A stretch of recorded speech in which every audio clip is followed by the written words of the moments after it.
I'm man enough to admit it. I never wanted kids. It took me a long time to realize that about myself. Too long, and now I'm in a bit of a bind because a few weeks ago, my wife gave birth. I thought that I had always wanted children. Jess and I used to talk about having kids constantly, even before we got married. It took us 15 years to conceive. 15 long years of endless doctor's meetings, negative pregnancy tests, and just about everything else that you can think of. Including one very traumatic thing that happened after the nursery was painted and even names were picked out. Long enough after that the little buggers still needed the delivery room to be retrieved.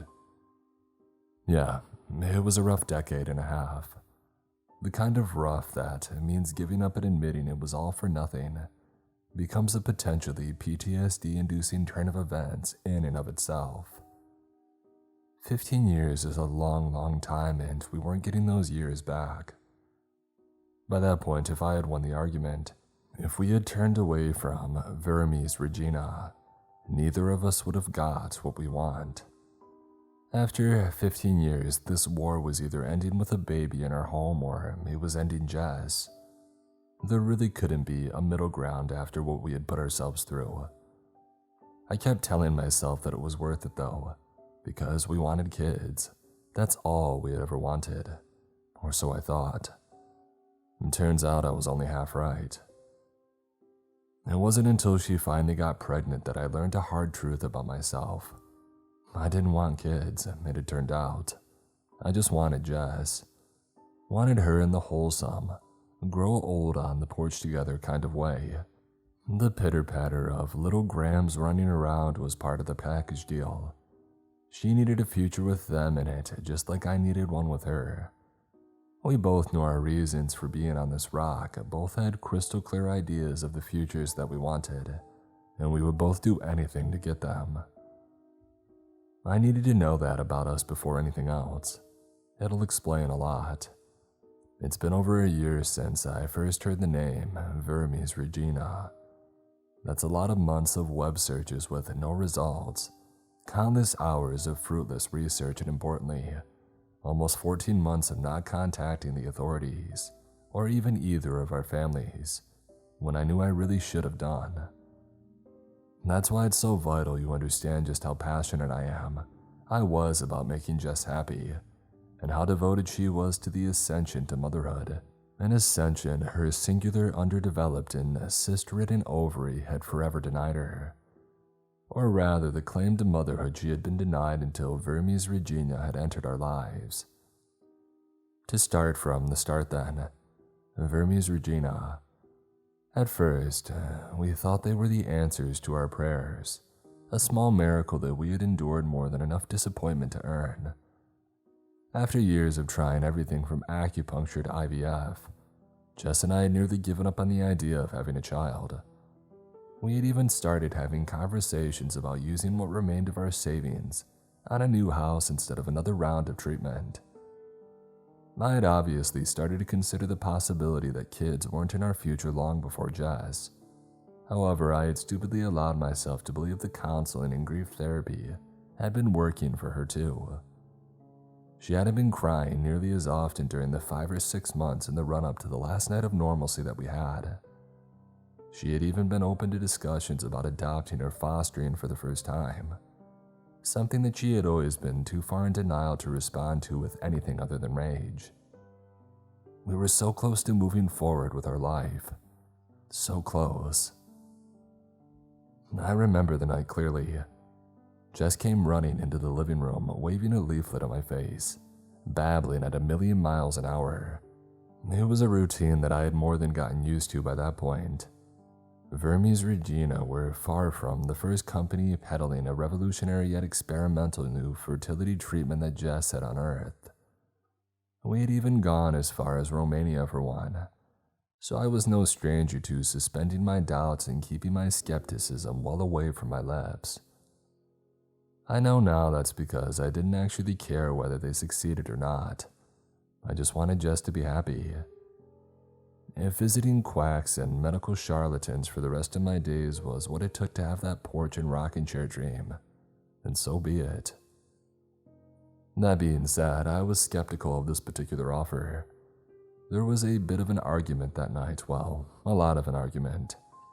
We had already spent so much money on expensive procedures that it yielded no results, and as I said, I genuinely felt that Jess was on the verge of turning a corner and channeling her need to offer motherly affection into a path with less resistance. I don't have to spell out for you who won that little spat. Jess was beyond insistent, especially since the treatment was being offered completely free of charge. Now I know what you're thinking. Free treatment, that's a big red flag. That's what I told her, but she informed me through very gritted teeth that one of our many doctors had passed on our information to Vermes Regina, and that they had contacted us directly. I made it very clear how I wanted to get about this breach of medical trust from whichever provider had spilled our very private beans. But Jess made it clear that if I did, she would be getting very litigious about the future of our marriage. To cut a long screaming match short, we were in an office at Vermes Regina Clinic the following Saturday. Jess hadn't been lying. The treatment at the small but surprisingly state-of-the-art clinic would be entirely free of charge. One of those, we need more confirmed successes before we can start offering this for money, so you're actually doing us a favor type of con. The only catch was that we would have to agree to use the doctors and stay as inpatients at the research clinic until the birth. The doctor informed us that such was the importance of the treatment, that we would be fully financed during this time, and the level of compensation would far exceed either of our salaries. I was hesitant about these terms for many reasons, mainly because they were obviously far too good to come without a massive hitting catch. But Jess was convinced that taking a chance on Vermes Regina was a small risk for the payoff of a possibility of finally becoming parents. In the end, I reluctantly agreed to proceed, and we had moved into the clinic the following week, with Jess undergoing the treatment 2 days later.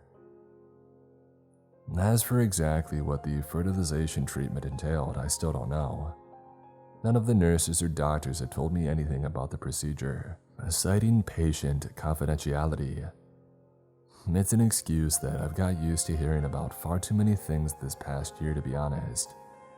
It's only since the birth that I became fully aware of it, but the staff here do their absolute best to ignore my existence unless I directly interfere with them. And even then, the interactions are disdainful on their part, bordering on, I noticed worryingly too late, outright hostile. Jess still hasn't told me what happened in that room. I do know that they never asked for a sperm sample for me, or any genetic information of mine to pass on, something that I kept bringing up for a good few weeks before Jess told me in no uncertain terms that I needed to shut up and stop questioning our good fortune. She wasn't right from the day of the treatment until finding out the fertilization had stuck, though. I noticed a lot of things that she did her best to hide. Her crying in the shower, the cuts on her legs, the multiple pairs of bloodied underwear stuffed at the bottom of the hamper. I kept quiet about all of it. She was suffering for what she wanted, and all I wanted was her, so I was willing to suffer too. In hindsight, suffering in silence for the woman that I love was the most harmful thing that I ever did to her. As it was, my worries about the hows and whys were thrown out the window when we got the news. Jess and I were over the moon and then some when we found out that she was pregnant. After 15 years and many more thousands of dollars, it felt like nothing short of a small miracle. Definitely enough of an emotional high to make me put my doubts aside for several months and willfully ignore the many signs something was amiss. We spent hours poring over baby name books and discussing what kind of parents that we wanted to be. However, our excitement quickly turned to worry even for Jess, when the quote-unquote morning sickness had kicked in. And we had been expecting it, as our near success 10 years prior meant that we weren't in total unfamiliar territory with pregnancy, and how Jess's body handled it. This time, the morning sickness wasn't just a little bit of nausea though, nor was it the intense but brief thunder chunders that took her last time. It was full-blown vomiting that lasted for hours on end, sometimes long into the night. I remember holding her hair back as she retched into the toilet until the bowl was filled with a little bit of phlegmy bile and browned blood, feeling as helpless and scared as I just looked. The Vermes Regina midwives and doctors, however, were unperturbed. They met every one of our requests for treatment. We tried everything to alleviate her symptoms. Ginger tea, crackers, even prescription medication, but nothing seemed to work. All were obliged with a smile from the clinic staff, but never was there any worry about Jess's health or the state of the pregnancy. Jess was losing weight and went for several days without eating at one point. We had both been on cloud nine when we saw that little plus on the pea stick that Vermis Regina had provided.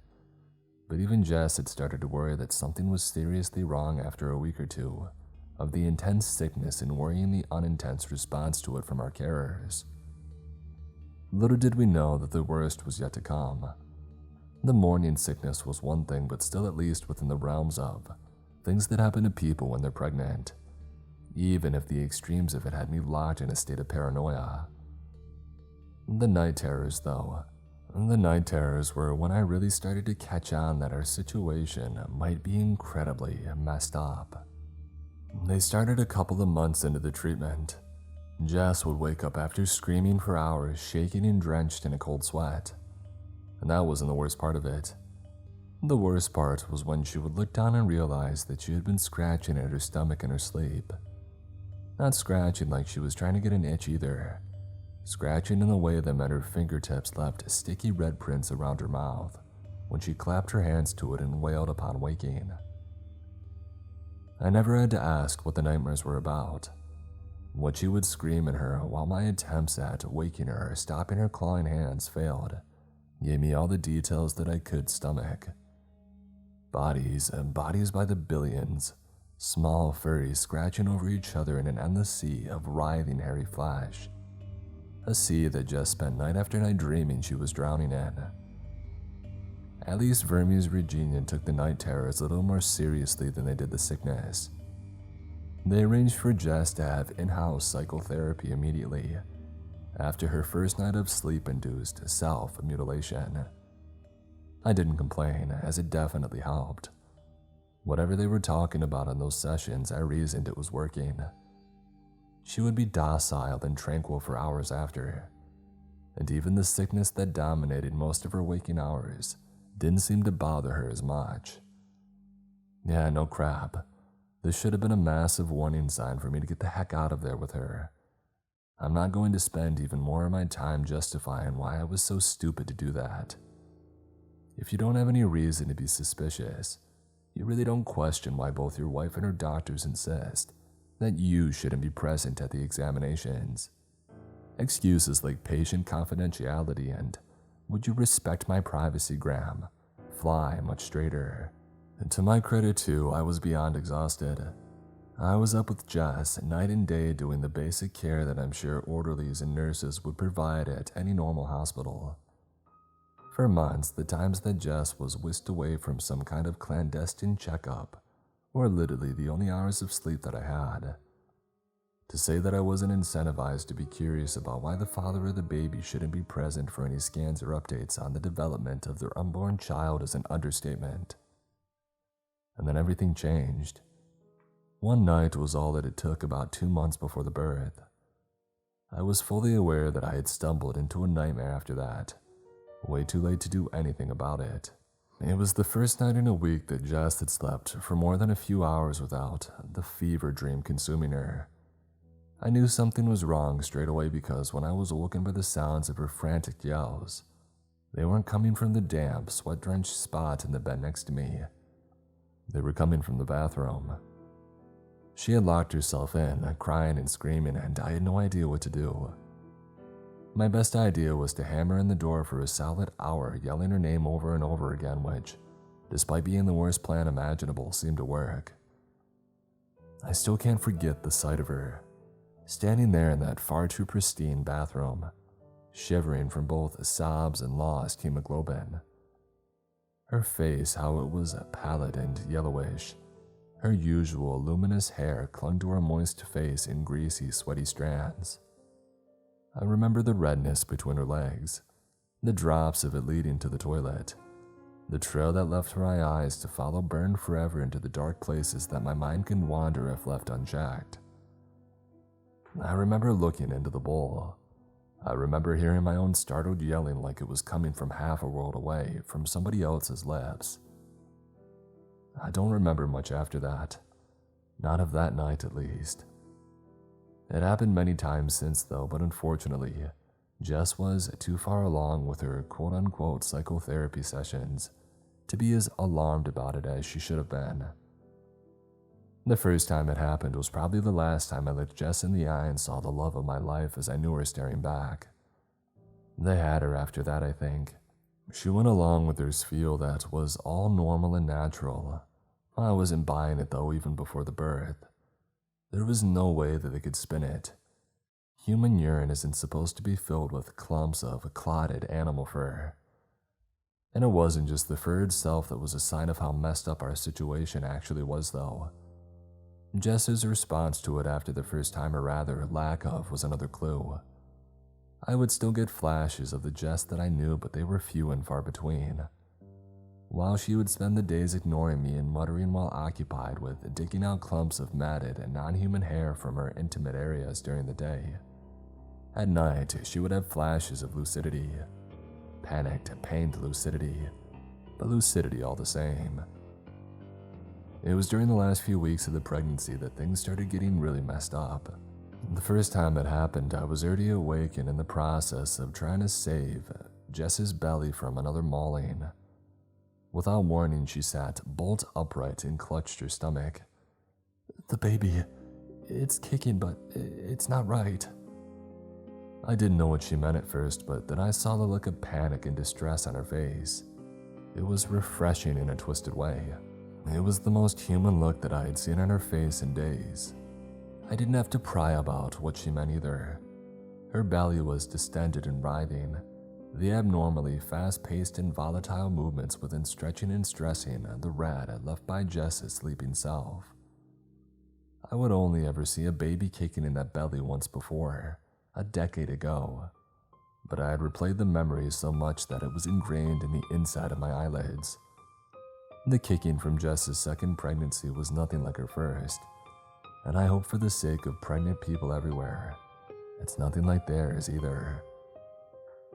I put my hand on her stomach and I felt it too, a frenzied, scratching movement that was unlike any baby kick that I had ever felt before. It was almost like something was trying to claw its way out from the inside. Jess was breathing hard, tears streaming down her face. "Graham, it's not human," she whispered. "It's something else, something terrible. Tell them to get it out of me. Please, Graham, get it out of me. Use your hands if you have to. Just get it out of me, Graham." I had to wrench my wrists from her grasp as she forced them up against the writhing bulge protruding from her waist. Despite myself, I tried to calm her down, telling her that it was just a normal part of pregnancy. I lied to her basically. Lied because my memory of how badly she wanted to hold a child of her own in her arms overrode all evidence our current predicament would not have that outcome. Lied because I was terrified of looking her in the eye if she lost this child too. Because I couldn't see how to salvage our marriage if she ended up getting a termination because of advice that I had given her. Even if in the moment she agreed with the decision, I know that I was too much of a coward to entrust that time wouldn't change her perspective or fester resentment. And worst of all, I lied because when it boiled down to it, I was willing to do anything to safeguard those dreams of rocking chairs, and I knew, or at least I foolishly believed in my state of sleep-deprived poor judgment, that we had to get to the Vermis Regina finish line for that to happen. Of course, the kicking of unnaturally thin limbs pushing themselves 6, 7, 8 inches out of Jess's belly didn't trouble the Vermis Regina doctors who arrived once I had pulled the bedside alarm cord. They told us that everything was fine and that some babies just kicked more than others. Jess and I united in our assertion that that was a lie. For the first time in months, it felt like she was with me again. Of course, the camaraderie lasted about as long as it took them to arrange her an emergency psychotherapy session. Weird thing though, none of the sessions seemed to help with her nocturnal terrors. Her nightmares got much worse. She would wake up nearly a dozen times each night in a cold sweat, screaming about endless oceans of furry bodies, writhing masses of worming tails, and uncountable sets of gnashing yellow teeth. And all the while I could feel the scratchy kicks of the thing inside of her, growing stronger with each passing rotation of the earth as arrival day approached. And during the last week, I lost it. The situation became too much, even for me with my porch retirement life goal as an anchor. I decided to yank the assistance cord and not stop until the Vermes Regina doctors gave me some answers. I screamed at the two burly slabs of meat in white coats when they arrived, demanded to know more about the treatment that they had used to get Jess pregnant, threatening all kinds of harm, unless they told me what the heck was in my wife's stomach. However, instead of the usual defensive, evasive non-answers, my questions were met with a rock-solid weight connecting with my face. The mountain of muscle that hit me crouched down to the floor that he had put me on, speaking very slowly and plainly so his message didn't get misconstrued. To my shock, the doctor made it very clear that they could induce a miscarriage if I continued to ask too many questions. I remember the color and warmth draining from my face, my pulse skipping several beats. For a few moments, the doctor and I stared each other down, the silence broken only by the muttering of Jess, removing clumps of bloodied fur from herself. They had me and he knew it. Vermes Regina were smart. They clearly hadn't ignored me at all.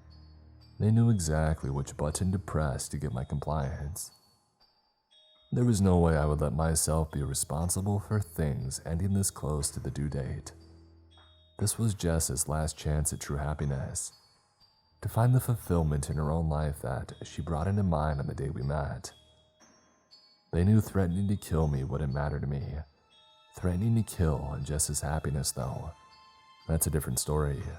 As terrified as I was of what cost that happiness came at, with that kind of blackmail leverage, there is little they couldn't have had me do. I knew in my heart that Jess would rather die now than grow old without being a mother. I selfishly coveted our companionship too much to be the reason she faced a prolonged unsatisfied life, with me instead of a short but determined one, doing everything in her power to live her purpose. I didn't have to suffer the indignity of my failure for long though. Barely 10 minutes after the doctor broke my nose for asking too many questions and delivered the terms for my child's safe arrival on Earth, Jess went into labor. Amazingly, our benefactors at Vermes Regina allowed me to be present for the birth, all 96 hours of it. I'll spare you a blow-by-blow account because, in all honesty, my mind has blocked out most of it. What I can remember are just flashes, just enough for my mind to be 100% sure that the memories it's hiding from me are hidden for my own good. I don't have to remember it in full to know that it was the most horrifying thing that I have ever witnessed.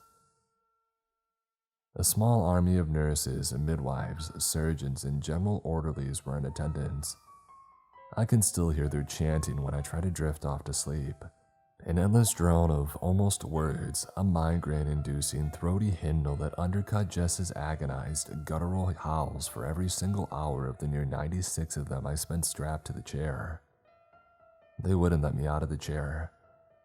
I was half-starved and dehydrated to the point of being on death's door when the baby finally came, but they never loosened the straps. They never let me out of the chair. It didn't matter how much of my time in the candlelight I spent thrashing and writhing against the thick leather wrist and ankle belts like a half-rabid ghoul. They never let me out of the chair. Everyone had their place and role in the arrival, myself included. The chair was where I needed to be, never out of the chair. I'm amazed that I still had the energy to scream by the end of the 4th day. I did though.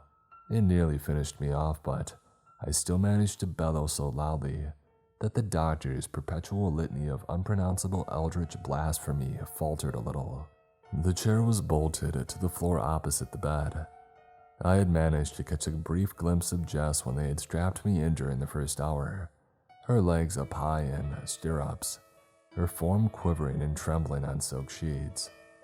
A consistent stream of fluids viscous with non-human hair oozing from the opening south of her bump.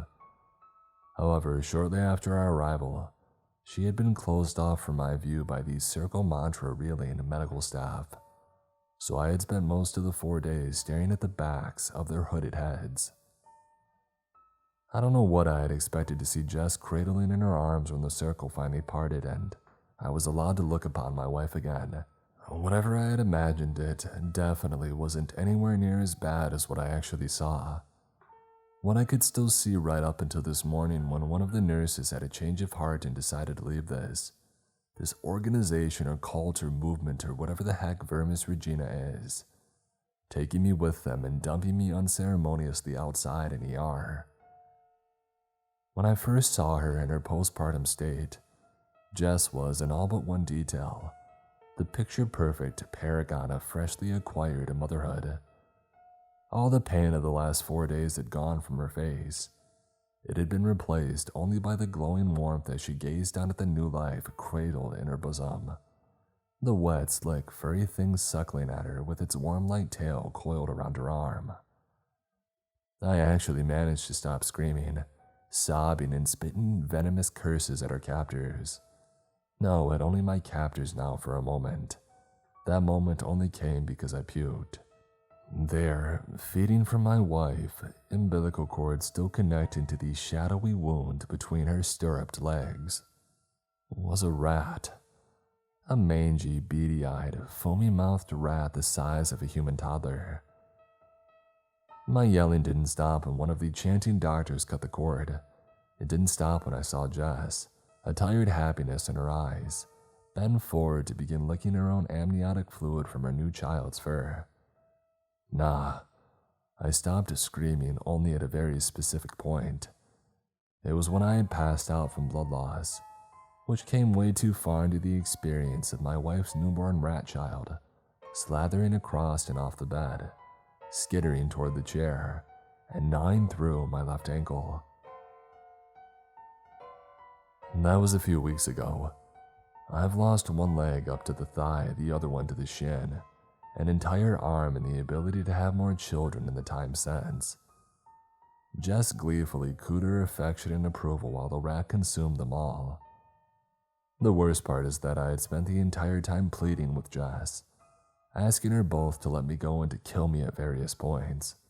She just smiled, this vacant smile, with the sleeping rat child in her lap, and would say stuff like, "You're such a good father, Graham," or "Every family has its ups and downs."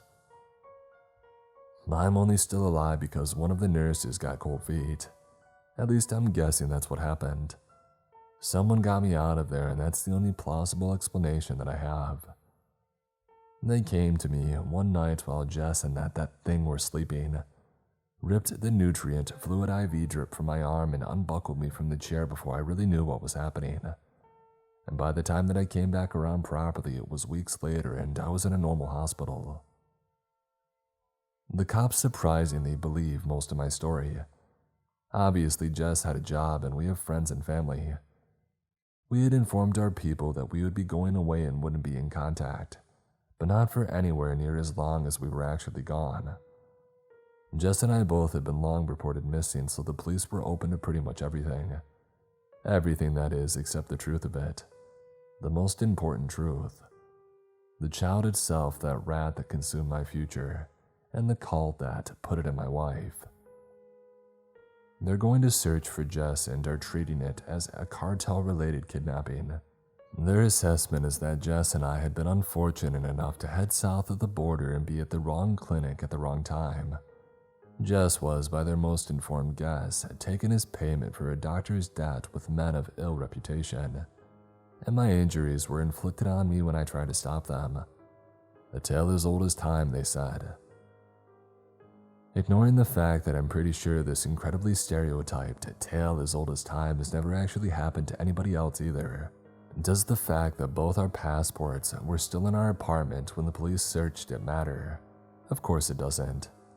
The parts of my account which actually matter they believe I have invented as some kind of post-traumatic hallucination, including the company of Hermes Regina and the clinic. I know the truth though. They can search for Jess all they want, they'll never find her, here or south of the border. Jess doesn't want to be found. Jess isn't missing.